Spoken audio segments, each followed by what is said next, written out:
I want to begin with a question that looks simple on the surface but is not simple once you examine the system underneath it. Should you pay off your mortgage early, or should you invest the extra money instead? Most people try to answer this question as if it is only a math problem.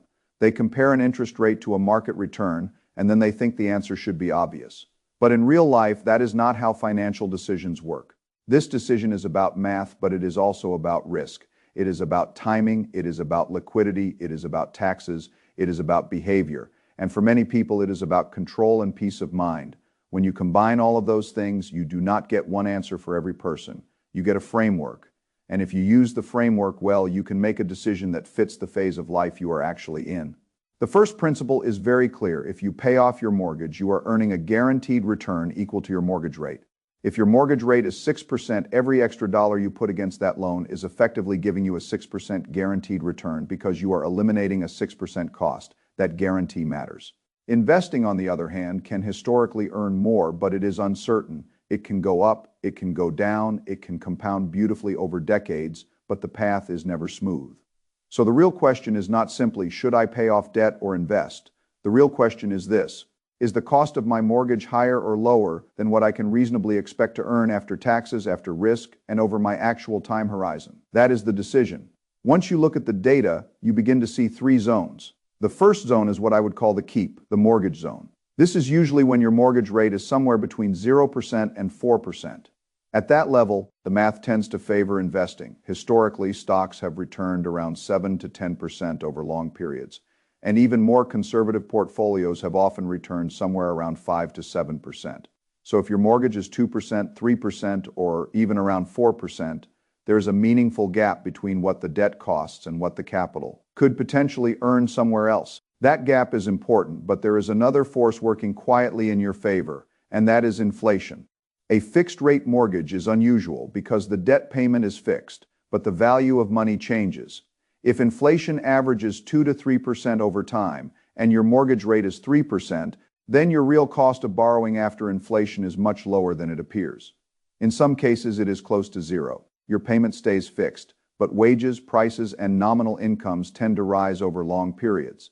That means the same mortgage payment can become a smaller burden over time. In practical terms, a low fixed-rate mortgage does not just stay cheap, it can become cheaper as the years pass. That is why I would not rush to eliminate a 3% mortgage if the alternative is using that money to build long-term assets. In that situation, the mortgage may be a liability on paper, but it may also be one of the cheapest sources of financing you will ever have. The second zone is the gray zone. This is roughly between 4% and 6% here. The answer becomes much more nuanced. This is where many people get stuck because the math is not decisive anymore. A 5% or 5.5% mortgage is not extremely cheap, but it is also not so expensive that paying it off is automatically the best decision. At that level, taxes matter more, market volatility matters more, your time horizon matters more, your emotional ability to stay invested matters more, and your retirement timeline matters much more. If you are comparing a 5.5% mortgage to an investment portfolio that may produce 5 to 6% after tax, you are no longer looking at a huge spread. You are looking at a narrow spread. And when the spread is narrow, the quality of the return matters. A 5.5% guaranteed return from eliminating debt is very different from a 5.5% expected return from a portfolio that can decline 20% in a bad year. That does not mean you should always pay the mortgage. It means the answer depends on the broader system. The third zone is the pay-it-off zone. Once your mortgage rate moves into the 6% range and above, the equation starts to change. Paying off a 6% or 6.5% or 7% mortgage is essentially earning a 6 to 7% guaranteed return. That is not easy to replicate without risk. People often say the stock market can earn more than that. That may be true over long periods, but a market return and a guaranteed return are not the same thing. One is a probable outcome over time. The other is a known reduction in a real liability. At low rates, the decision is often about maximizing growth. At higher rates, the decision shifts toward protecting the plan. Because every dollar you put toward the mortgage is eliminating a debt that is compounding against you. It reduces the fixed obligation in your life. It reduces fragility. It may not maximize the upside in every historical scenario, but it strengthens your base. And in finance, resilience is often underappreciated until people no longer have it. Now, comparing your mortgage rate to market returns is useful, but it is not enough. There are 3 adjustments you have to make if you want to think clearly. The first adjustment is after-tax real returns. People often say the market returns around 7% after inflation or around 10% before inflation, but you do not always keep the entire return. If you invest in a taxable account, you may pay capital gains taxes, you may pay taxes on dividends, you may face some tax drag from turnover depending on what you own. A nominal market return may look like 7%, but your after-tax return may be closer to 5% or 6%, depending on your tax bracket, state taxes, dividend yield, and account structure. This is where the location of your investments matters. If you are investing through broad index funds or ETFs in a tax-efficient way, your tax drag may be lower. Low turnover, qualified dividends, and fewer taxable events can help preserve more of the return instead of a 7% return being reduced all the way down to 5%. You might keep something closer to 5.5% or 6.3% depending on your situation. But account type matters even more. If you are investing through a Roth IRA, a Roth 401k, a traditional IRA, or another tax-advantaged account, the comparison changes. Capital gains are not taxed each year. Dividends are not taxed each year. The money grows tax-free or tax-deferred during the period in that environment. A 7% return may really behave more like 7% inside the account, at least during the accumulation period. So a 3% mortgage compared to a 5 to 7% tax-advantaged investment return still strongly favors investing. But a 5.5% mortgage compared to a 5 to 6% after-tax taxable return is much closer. The spread shrinks, and when the spread shrinks, risk becomes more important. The second adjustment is risk. Paying off the mortgage is guaranteed. Investing is not. That difference sounds obvious, but many people ignore it because they are thinking only in averages. Markets may return 7%, 8%, 9%, or 10% over long periods. But the path includes drawdowns, recessions, bear markets, volatility, and years. When nothing feels like it is working, the average return is not the lived return. And timing matters. If you experience a major market downturn early in retirement, that can damage the portfolio much more than the same downturn would have damaged you in your 30s. This is sequence of returns risk if you are still working, still contributing, and still decades from retirement. Volatility can be your friend. It gives you opportunities to buy more at lower prices, but if you are withdrawing from the portfolio, volatility can become dangerous. A falling market combined with withdrawals can reduce the base from which future compounding occurs. So if you are expecting a 7% investment return and your mortgage rate is 5%, that 2% spread is not free. It is compensation for risk. You have to ask whether the risk premium is worth it for you. The third adjustment is time horizon. This may be the most important one. If you are 20 or 30 years from retirement, the data is generally clear. Investing tends to win over long periods because time gives compounding room to work. Over long periods, the stock market has had a high probability of positive returns. There has not been a 20-year period in the historical U.S. stock market data where broad equities produced a negative return. That does not guarantee the future. Nothing does. But it tells you why time is such a powerful advantage. The longer your time horizon, the more likely it is that compounding can overcome short-term volatility. But as you move closer to retirement, the math changes. The focus shifts from maximizing growth to protecting what you have built. You no longer have the same recovery window. Withdrawals can amplify losses. Fixed expenses become more important. A mortgage payment in retirement is not just a bill. It is a claim on the portfolio every single month. Reducing fixed expenses before retirement can lower the amount you need to withdraw. A lower withdrawal rate can make the whole plan more sustainable. That is why the same mortgage can mean different things to different people. A 45-year-old with growing income and 20 years left before retirement may look at the mortgage one way. A 65-year-old drawing from a portfolio may need to look at it very differently. The number on the loan is the same. The system around it is different. Now let us step back and think in terms of 2 paths. Path 1 is keeping the mortgage. This is a growth and optionality strategy. It tends to make the most sense when the mortgage rate is low, typically around 2 to 4%, and when you have strong liquidity, a good emergency fund, a long time horizon, and the ability to handle market volatility without panicking. In this path, the mortgage is relatively cheap. Your capital stays liquid. Your money can compound in assets that historically have produced higher long-term returns. You are choosing growth and flexibility. You are keeping the money working for you. You are not tying all excess cash into the walls of the house. This can be very powerful, especially for younger investors or anyone with a long runway. Path 2 is paying it off. This is a stability and control strategy. It tends to make the most sense when the mortgage rate is closer to 6% or above, when you are near retirement, when you are already withdrawing from your portfolio, when fixed expenses feel tight, or when the emotional and financial burden of debt is making the plan fragile. At that point, the mortgage is not just a debt, it is a recurring obligation your future self must keep satisfying. If you remove it, you reduce the amount of cash flow your household needs, you reduce the pressure on your investments, you reduce the amount you must withdraw from savings, you reduce the chance that market volatility forces you into bad decisions. You may not maximize every dollar of theoretical upside, but you make the system more durable. That is what I would call a resilience, optimized plan. And resilience matters because most people do not fail financially from one bad spreadsheet assumption. They fail when too many pressures hit at the same time: a bear market, a job loss, a health event, a large home repair, a high fixed payment, a tax surprise. The more fixed obligations you have, the less flexible your system is when the environment changes. So the better question is not always, is my mortgage rate lower than the expected market return? A better question may be, does this debt make my plan more fragile? That is especially important near retirement, because even a low-rate mortgage still creates a fixed expense, and fixed expenses force withdrawals. Withdrawals during market downturns create sequence risk. This is why a mortgage can be mathematically cheap and still psychologically or structurally expensive. The debt may not be bad in isolation, but it may make the overall plan less stable. Now, there is a third approach that many people overlook. You do not have to choose all mortgage or all investing. You can use a hybrid strategy in the gray zone. This can make a lot of sense. If your mortgage is between roughly 4% and 6%, and you are uncertain, you can split your extra cash flow. Some goes toward investment, some goes toward paying down the mortgage. This reduces regret. It gives you exposure to long-term compounding while also reducing the debt. It balances the math with psychology. It keeps your plan flexible.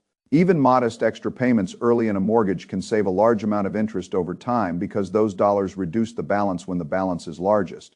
At the same time, continuing to invest protects the compounding engine. The mistake is often becoming extreme without needing to be extreme. People want one perfect answer. But in uncertain systems, balanced strategies often work very well because they reduce the cost of being wrong. Let us apply this to a specific scenario. Imagine a $400,000 mortgage, a 30-year fixed rate, and a 6.5% interest rate. At 6.5%, we are above the easy investing zone. We are in a place where paying the mortgage has a strong guaranteed return argument, but age changes the decision. First, consider a 35-year-old. At 35, time is extremely valuable. The person may have 25 or 30 years until retirement. They may be entering peak earning years. They have a long period to ride out market volatility. A 6.5% mortgage is not cheap. Paying it down is a real guaranteed return, but if this 35-year-old uses all extra cash to attack the mortgage and stops investing for many years, they may sacrifice the most valuable compounding years of their life. A dollar invested at 35 can compound for 3 decades at a 7% return. $1 invested for 30 years grows to more than $7. That same dollar invested at 45 has only 20 years to compound and grows to less than $4. The difference is enormous. So for a 35-year-old, I would usually lean toward investing while still respecting the mortgage rate. That might mean maxing out tax-advantaged accounts, maintaining a strong emergency fund, investing consistently, and making modest extra mortgage payments rather than going all in on debt payoff. The goal is to protect the compounding window without ignoring a high mortgage rate. For example, the person might direct 80% of extra dollars toward investing and 20% toward extra principal payments. That is not a rule. It is a way of thinking. The point is that time is a major asset, and you do not want to waste it. Now consider a 45-year-old with the same mortgage. This is different. The time horizon is shorter. Retirement may be 15 or 20 years away. The portfolio is hopefully larger. The household has less time to recover from market shocks. Fixed expenses in retirement are becoming a more visible concern here. Risk begins to matter more than pure return maximization. This person may still invest, but it may be wise to give the mortgage more attention. Maybe the split becomes 60% investing and 40% mortgage payoff, or maybe it becomes 50% and 50%. The reason is not that markets suddenly stop compounding at 45. They do not. The reason is that the plan is entering a different phase. You are moving from pure accumulation toward long-term durability. A large mortgage going into retirement can increase withdrawal pressure. It can make sequence risk more damaging. It can force you to draw from investments at bad times. So at 45, the mortgage is not just a rate, it is a future fixed expense that must fit inside the retirement income plan. That is why life stage matters. The optimal answer at 3, the fifth of may not be the optimal answer at 45. Now let us run deeper into the $400,000 mortgage example. A $400,000 loan at 6.5% over 30 years creates a monthly payment of roughly $2,500 before taxes and insurance. Over the full 30 years, the borrower pays about $910,000 in total payments. More than $500,000 of that is interest. That number gets people's attention, and it should. If you make no extra payments, the mortgage ends around age 65 for a 35-year-old borrower. You keep maximum flexibility during the loan, but you pay a large amount of interest. Now imagine adding $500 per month extra for the first 10 years only. Those early extra payments are powerful because they hit the balance when the balance is highest. This can cut roughly 6 to 7 years off the loan and reduce interest by more than $100,000 depending on the exact amortization.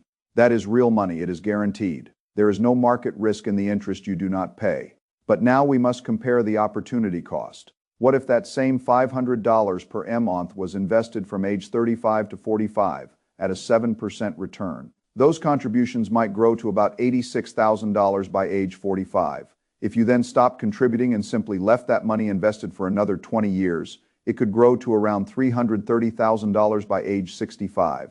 That is the power of compounding. So the comparison is not trivial. Paying extra on the mortgage may save around $120,000 in interest and get the debt paid off years earlier. Investing those same dollars may create around $330,000 of wealth by retirement, assuming the market return actually happens. But that assumption is not guaranteed. The mortgage interest savings are guaranteed. The investment outcome is variable. One path reduces a fixed liability. The other path increases a variable asset. That is the trade-off. And once you see it that way, the decision becomes much clearer. It is not that one side is always right. It is that each side solves a different problem. If your problem is not enough long-term growth, investing solves that. If your problem is too much fixed obligation and too much fragility, paying down the mortgage solves. That if both problems matter, a hybrid solves both partially. That is why I like frameworks more than slogans. A slogan says, debt is bad, pay it off. Another slogan says, never pay off cheap debt, invest instead. Both can be wrong depending on the situation. A good framework asks, what is the rate? What is the time horizon? What is the tax situation? What is the risk tolerance? What is the liquidity position? And what is the retirement phase? Let me make the general framework simple. If your mortgage rate is below about 4%, it often makes sense to lean toward keeping the mortgage and investing the extra money, especially if you have a long time horizon and can handle volatility. If your mortgage rate is above about 6%, the case for paying it down becomes much stronger, especially as you move into your 40s, 50s, and beyond.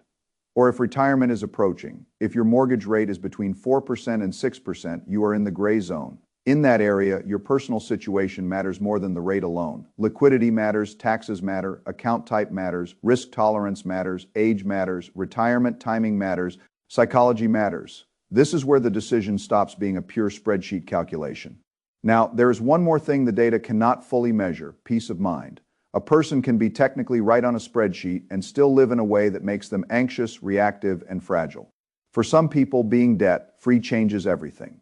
They sleep better, they feel more secure, they take fewer bad risks, they can handle job changes with more confidence, they enter retirement with less pressure. That value is hard to quantify, but it is real. For other people, keeping the mortgage creates peace of mind because it gives them liquidity and flexibility. They would rather have money in investments and cash reserves than have all their extra wealth trapped in home equity. That can also be rational. The correct answer depends on what creates the most stable and intelligent system for your life. Peace of mind should not be used as an excuse for bad math, but math should not be used to ignore human behavior. If paying off the mortgage causes you to neglect emergency savings, stop investing, or put too much net worth into an illiquid home, that may not be wise. If investing instead causes you to carry a high-rate mortgage into retirement and then panic during every market downturn, that may not be wise either. The best plan is one you can actually execute through uncertainty. That is an important principle. A plan that looks optimal but cannot be followed is not optimal. Markets will fall, rates will change, inflation will surprise people, jobs will change, health will change, family needs will change. A good financial plan has to survive reality. So I would begin with the base. Do you have an emergency fund? If not, do not throw all extra cash at the mortgage and leave yourself exposed. Liquidity is protection. A paid down mortgage does not necessarily help you if you have no cash and need to handle an emergency. Do you have high interest consumer debt? If yes, that usually comes before either mortgage payoff or taxable investing. A credit card at 20% is a much more urgent liability than a 5% mortgage. Are you capturing employer matching contributions in retirement accounts? If not, that is often one of the highest return opportunities available. Because the match is immediate, it is hard for extra mortgage payments to compete with free money from an employer match. Are you on track for retirement contributions? If you are far behind, do not let mortgage payoff become an excuse to avoid investing. Do you have a tax-advantaged account available? That changes the investment side of the comparison. Are you close to retirement? That changes the mortgage side of the comparison. The sequence matters. You do not make this decision in isolation. You make it inside the whole balance sheet. This is something I have learned from studying cycles and systems. People often focus on one variable because it is easy to see. The mortgage rate is easy to see. The expected market return is easy to quote. But the hidden variables determine the outcome: taxes, volatility, liquidity, behavior, timing, inflation, withdrawal risk.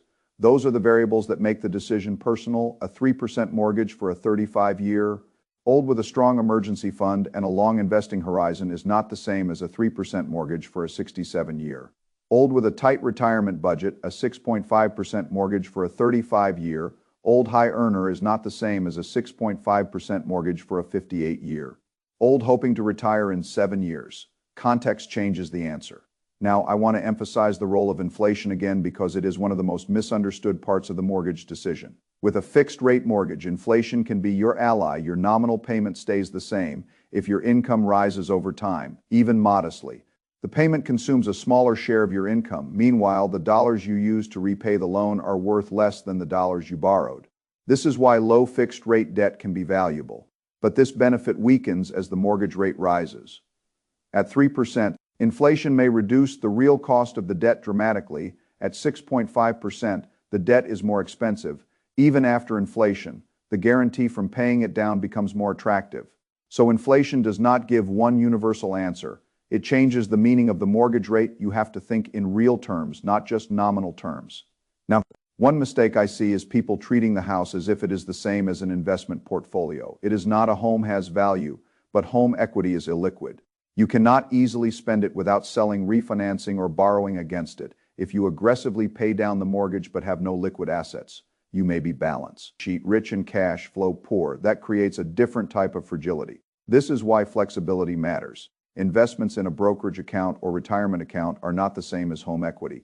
Cash is not the same as principal reduction. Liquidity gives you options. Paying down the mortgage gives you certainty. Both are valuable, but they are not interchangeable. That is why I would be cautious about putting every extra dollar into the mortgage if it leaves the household with no liquid reserves. A strong plan needs both a solid base and enough flexibility to adapt. Another mistake is assuming the stock market return is available exactly when you need it.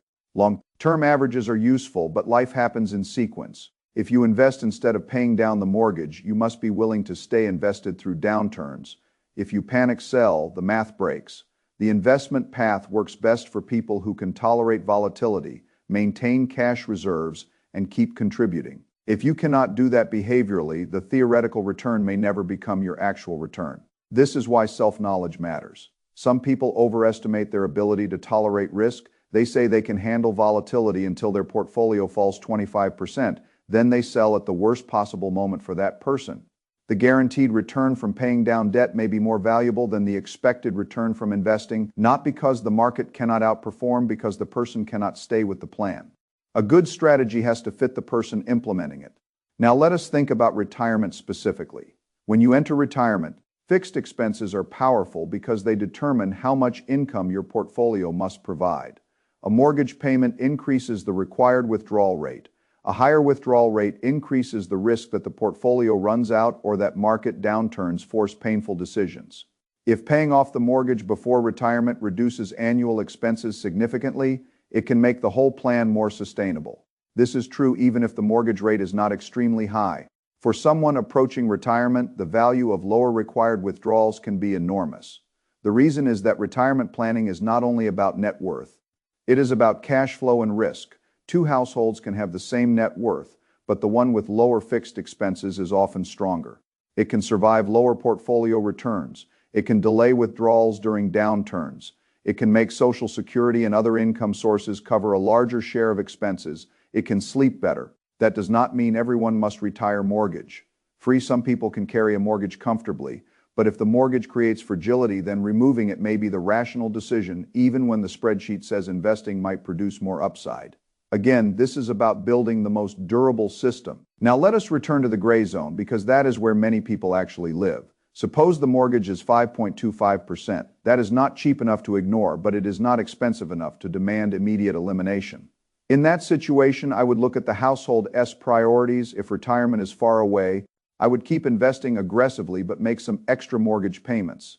If retirement is close, I would shift more heavily toward reducing the mortgage. If cash reserves are low, I would build liquidity first. If the person is behind on retirement savings, I would invest first. If the person is highly anxious about debt and already investing enough, I would pay more toward the mortgage. If the mortgage payment threatens future retirement withdrawals, I would prioritize lowering the debt. This is how decisions should be made. Not from ideology, from conditions. Now, I want to be clear about something. There is no shame in either decision. Some people make paying off the mortgage sound foolish because markets can return more over time. Other people make investing sound reckless because debt feels dangerous. Both sides miss the point. The point is not to win an argument. The point is to build a life that works. If paying off the mortgage gives you control, security, and a lower withdrawal rate, that can be a very good outcome. If investing instead gives you compounding, liquidity, and long-term wealth creation, that can also be a very good outcome. What matters is that you understand what you are giving up and what you are gaining. Paying down the mortgage gives up liquidity and potential market upside. Investing gives up certainty and leaves the fixed obligation in place. A hybrid gives up the purity of both strategies but reduces regret and spreads risk. There is no free choice. Every choice has a cost. The intelligent person knows the cost before making the decision. So if I had to make the framework practical, I would do this. First, identify your mortgage rate. Second, identify your time horizon. Third, identify where the extra money would be invested and whether the account is taxable or tax advantaged. Fourth, estimate realistic after-tax returns, not fantasy returns. Fifth, evaluate your liquidity. Sixth, evaluate your retirement timeline. Seventh, evaluate whether the mortgage creates fragility. Eighth, decide whether growth, stability, or balance is the main priority. If the rate is below 4% and you have a long horizon, I would usually lean toward investing. If the rate is above 6% and retirement is getting closer, I would usually lean toward paying it down more aggressively. If the rate is 4 to 6%, I would strongly consider a hybrid strategy. And if your personal peace of mind is strongly tied to being debt-free, that deserves respect, as long as the rest of the plan remains healthy. Now let me bring this back to first principles. Debt is not always bad. Investment risk is not always good. Guaranteed return is not always better. Expected return is not always worth the uncertainty. The question is, what improves the whole system in one environment? A mortgage is cheap leverage that lets you build assets. In another environment, it is a drag that increases fragility. In one phase of life, volatility is opportunity. In another phase, volatility is risk. In one household, liquidity is the missing piece. In another, debt reduction is the missing piece. The best financial decisions are not made by following slogans. They are made by matching the tool to the situation. That is what I would want people to understand. The mortgage decision is not a moral test. It is not a contest between conservative people and aggressive investors.